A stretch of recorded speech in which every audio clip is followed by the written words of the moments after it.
இந்த positive thinking, creative visualisation, நாம imagine பண்ணி அதை மேனிஃபெஸ்ட் பண்றது சத்தியமா நடக்காதுங்க. நான் பரமசிவ சாட்சியா சொல்றேங்க, அது எல்லாமே ஃப்ராடுங்க. மேக்ஸ் முல்லர் டிரான்ஸ்லேஷனு அவனுங்க அறகுறையா நம்முடைய வேதத்தை முழுசா புரிஞ்சுக்காம டிரான்ஸ்லேட் பண்ண முயற்சி பண்ணி சொதப்பி வச்சுட்டானுங்க.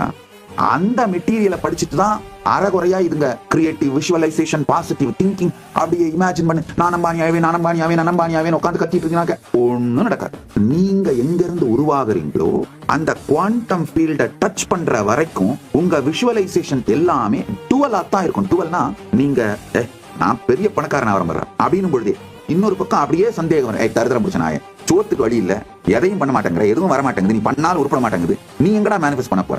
எத்தனை பேர் இந்த டுவாலிட்டியில சிக்கிட்டு தவிக்கிறீங்க? உடனே எஸ்னு கமெண்ட் பண்ணுங்க.